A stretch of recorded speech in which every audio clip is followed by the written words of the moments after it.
Bonjour et bienvenue en Provalie, la Provence du rugby.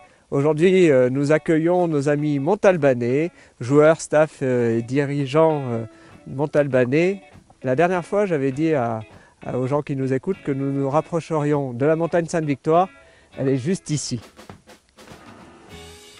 La montagne Sainte-Victoire est incontournable à Aix-en-Provence, mais au pied de cette montagne, on peut voir deux barrages.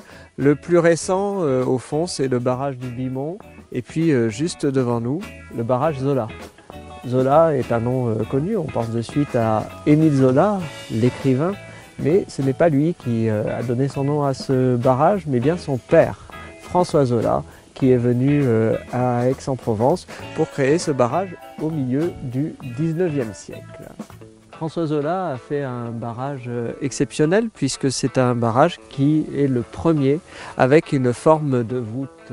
Il n'est pas droit et c'est le plus ancien qui existe au monde encore aujourd'hui, qui soit encore en fonction, et c'est le seul qui soit en maçonnerie, c'est-à-dire fait avec des pierres, puisque les barrages ensuite seront faits avec du béton. C'est vraiment une prouesse architecturale.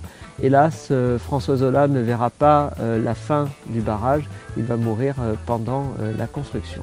Et c'est peut-être pour ça que son fils, qui est venu à Aix avec lui, Émile Zola, n'aimait pas Aix-en-Provence, puisqu'il disait d'Aix que c'est une ville triste où l'herbe pousse entre les pavés.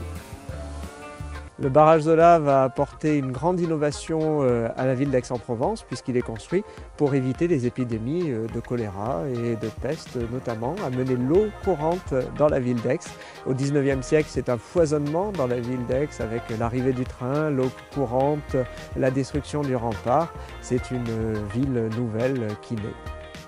Amis, joueurs, staff et supporters montalbanais, j'espère que vous avez découvert un petit peu plus de la campagne aixoise et nous restons dans la campagne aixoise pour la prochaine émission puisque nous irons dans les carrières de Bibémus. J'espère que vous avez vu que le visible est invisible, les détails sont importants sur le terrain et dans la ville.